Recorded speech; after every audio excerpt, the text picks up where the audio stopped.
In this video, I will give you a quick overview on how to chart in the AlayaCare app.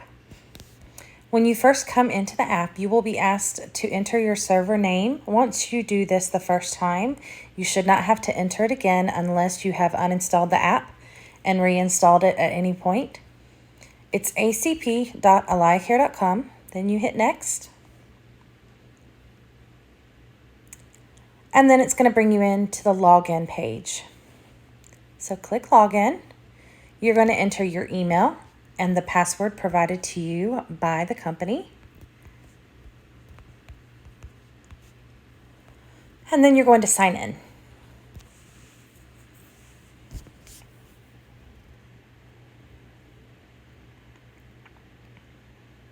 As you can see right here, I am scheduled from 9 a.m. to 6 a.m., which is a very extremely long shift. Once you come into here, you are going to click on your schedule. It does default to today's date, but you want to double check that. You can see I'm scheduled for October 25th from 9 a.m. to 6 a.m. I'm going to clock in here at the bottom. I am now clocked into my shift. You can see that the banner at the top is green. Anytime you are clocked into the app, the banner at the top is green. This counts for any past shifts. If you have not clocked out of past shifts, it'll show green if you're clocked into anything. So just note that if it's green at the top, you are clocked in. Then I'm going to click Care. I am going to first go to Service Tasks because this is where my forms are that I need to complete. As you can see right here, I have two forms that are required: the patient logs and the RN LPN documentation. We just recently transitioned to 2 new forms for mandatory form submission. So before I can clock out, I have to complete these 2 forms. At the bottom, you can see interventions. And as you see right here, there is one that is required for new orders. Your supervisor may put new orders in here just to have you acknowledge that you read them so that you can get pertinent information for your client. But you can also see some of the care plan down here at the bottom as well. I'm going to open up my first form, the RNLPN documentation, because I have completed my initial assessment. So I click on it, and then it brings me to my form. Now I am going to chart through the entire form just to demonstrate the way to get things submitted. I am going to address each line that is required of me. And you want to select everything that is applicable to your patient. So this might take just a second.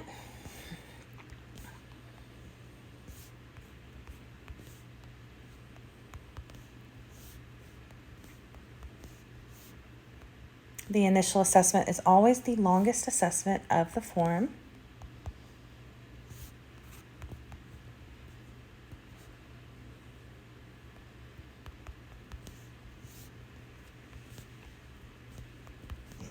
As you can see, I did skip over this ADL. I need to address that as well. So just make sure each line is completed because it won't let you submit this form without the information input. And we're going to put pounds. Pulse is 120. Now these vital signs do pull over to the vital signs tab in your chart once you have submitted your form. You can also see previous vital signs as well.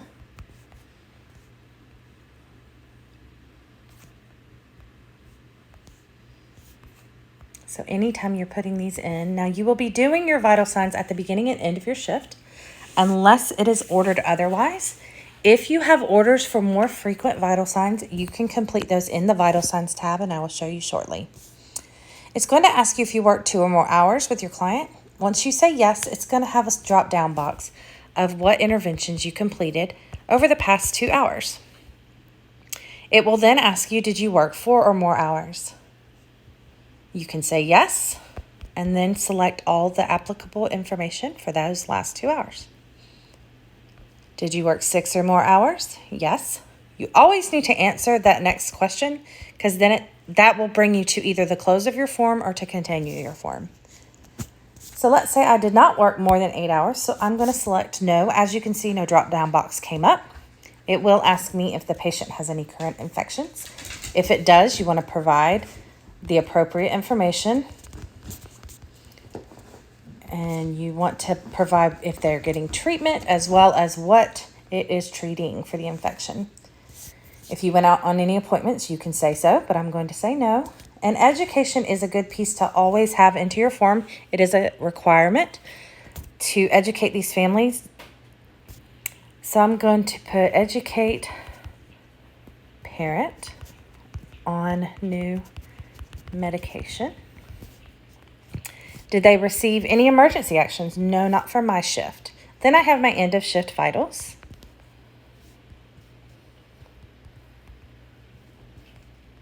And they always ask you the position.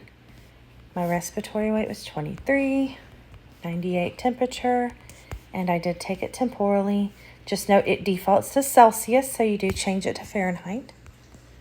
98% blood oxygen, and they only want numbers here. You can never put a 0 in these spots.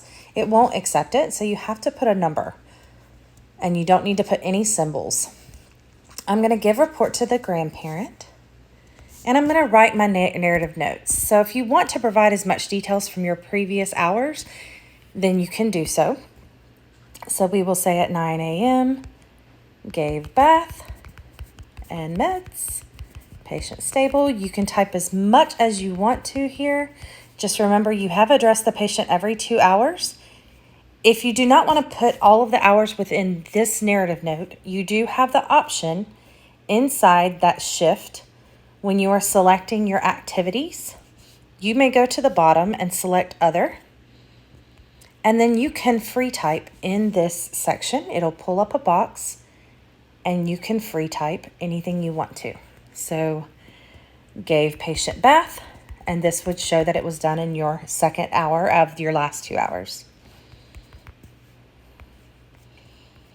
So after you have gone through and made sure everything's done, you have done your narrative note, you've given report, you have put your shift start time and shift end time.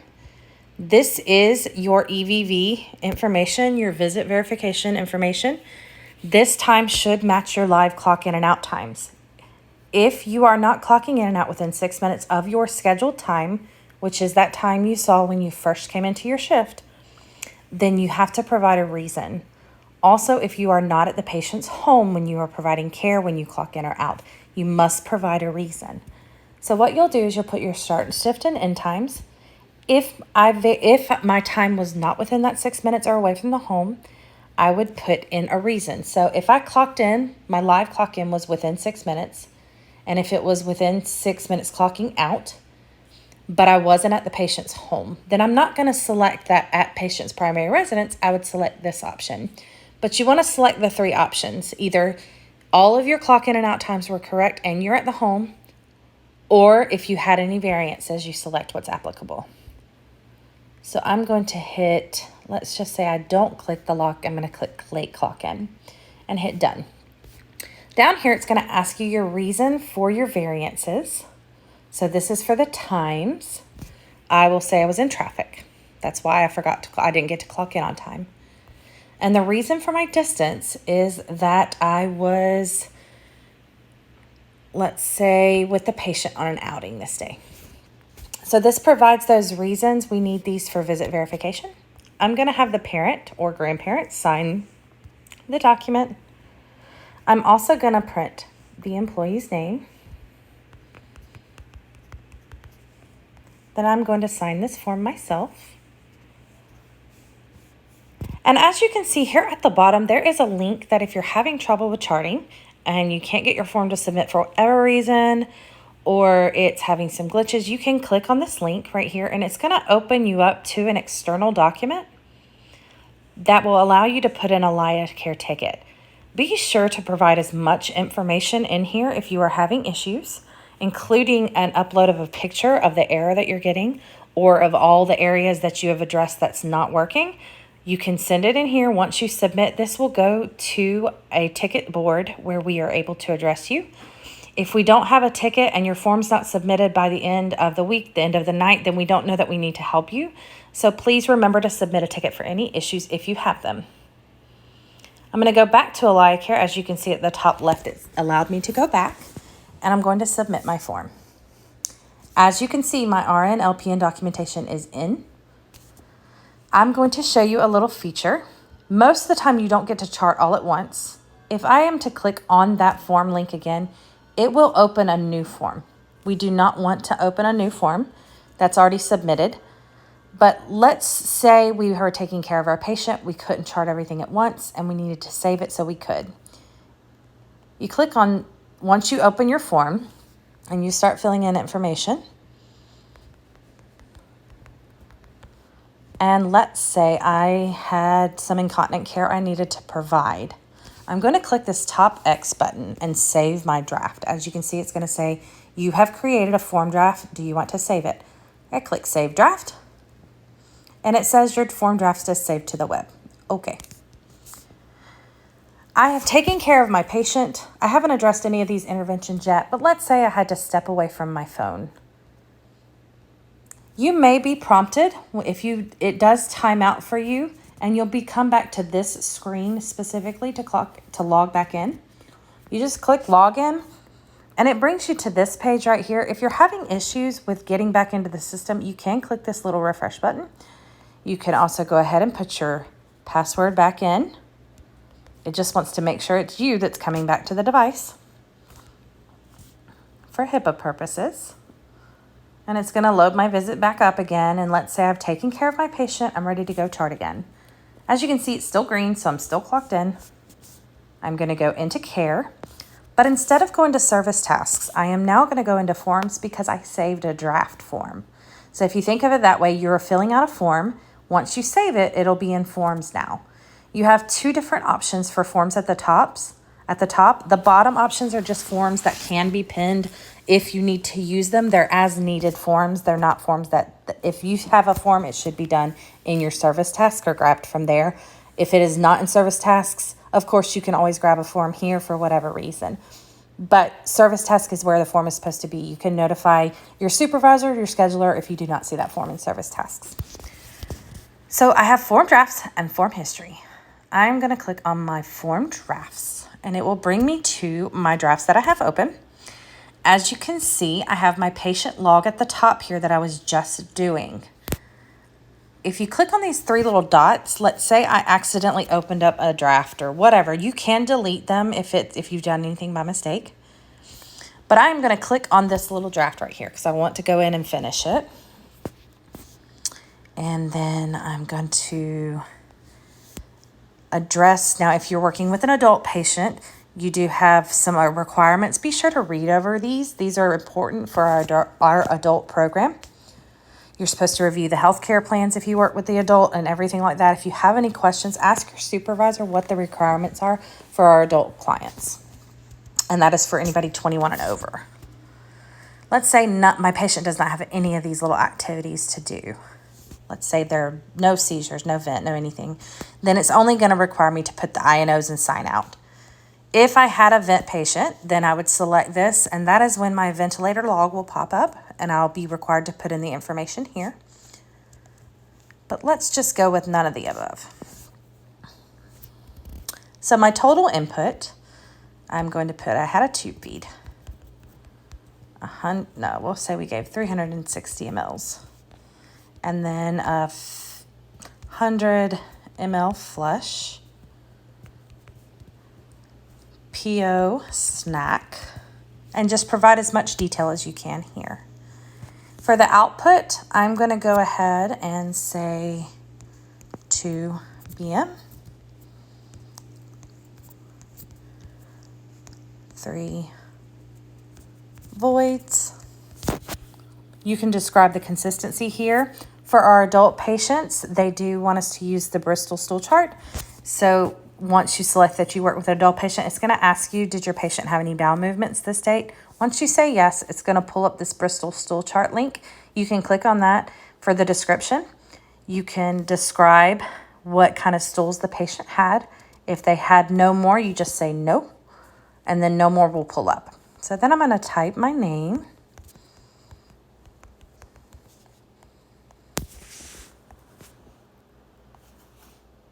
And then I'm going to sign my form, and I'm going to hit submit. Patient logs uploaded to queue. Patient log upload complete. That means it's gone out of drafts. As you can see, it went away. There's nothing there. If it's still sitting in drafts, it did not go through. So make sure you go back in, either try to resubmit, see what's missing. There could be something on that form that you didn't do. Check behind yourself to see if it is. It is your responsibility as the employee to make sure all of your forms are submitted by the end of your shift. If not, then notify for help. As you can see right here, form history, this is where the form now lies because I finished it. As you can see, I have done the RNLP and documentation and the patient logs. Let's say I needed to make a correction on this form. I've already submitted it. You can come in here and put a comment. Right here, it will bring you to the form. It'll show you a little bit of detail about it. You can't really edit it from here, but you can come in here to this comment and you can click the plus sign and say, forgot to add that patient went to store this date, and submit. This will print on this form once it's done. And as you can see, when you go and look at that, you will see a little comment box turned blue beside your form. If your form is not lying in form history, then we have not got it in the office. So be sure by the end of your shift, before you try to clock out, it is here in form history. I'm going to go back over here and let's say I needed an extra set of vitals. I'm going to come in here to vital signs. I'm going to add a temp. Let's say my patient ran a temperature that day. You just click on vitals and capture vital. And then you put the units, and I'm going to do Fahrenheit. And then no comments. I can do the route and then submit this. As you can see past vital signs located right here. You can also look at a graph if you really wanted to see a trend in the vital signs. All right, so now I'm done with pretty much everything except for my good little piece that I want to do throughout my shift so I do not forget is my medications tab. I click on it, I click the drop down button, and I click active again, and it will pull up the meds that are due. As you can see, I needed to give amoxicillin. These administrations are done in live time. At this current time, you cannot edit these administrations. We are moving to Medications 2.0 in the near future, but at this time, you cannot edit the information. So if you're not doing them live time, you definitely need to put a comment. So go to administrations, and this is the history. And you can even click on these three dots to see when it was last given and if they put a comment in about a time. So I'm going to administer. I gave 10 mLs. So if you can chart this live time, it's definitely going to be more beneficial for you. So you don't have to come in and put this at the bottom. Gave at 9:30 a.m. Or you can just say held and then hit submit. As you can see, that pops up immediately. I click on those three lines and it shows that I gave it at 9:30. All right, so I'm going to go back. I'm going to go back into service tasks. As you can see, my patient logs is complete. My RNLP and documentation is complete. I have an AlayaCare ticket system also located here that if I was having issues and I've already submitted my form, I can click on the link right here as well. These are just for acknowledgement. If they don't have the required piece above them, then it's not necessarily a requirement that you have to do. But if you would like to, just show that you're acknowledging, you can. And click on required new orders because this one is a required field. Now I am going to try to log out. You can log out from this screen at the top clock right here because I am done for my day. Or you can go back to the main screen, which is right here, and hit clock out. If it says you are not close proximity to the client, that just means your distance is either off, it either does not match. You wanted to have this added to the form. If you need to put any more information in, you can put it under visit notes. That is located up here above this visit details. If you go to visit notes, you can say distance at parent house. Then left to therapy. Y distance at clock out. This visit notes can be utilized as well to provide any time and distance reasons. So I'm going to click save. This goes to visit verification and they can see this. So I'm going to go back and I'm actually going to try to go ahead and clock out. And as you can see, the clock out went through. That is how you chart in the AlayaCare app. Let's go back. If you needed to scroll back and check previous shifts, you can swipe backwards by going left to right, or you can swipe forwards, right to left, and see future shifts if you needed to. As you can see, I'm scheduled for the 26th, but it has these blue lines. I cannot clock into this shift. You do not want to clock into past shifts. You want to live clock into your shifts, complete your forms, both of them that are required, and any service tasks, interventions that are required, do your medications, and that will complete your charting. Thank you for your time.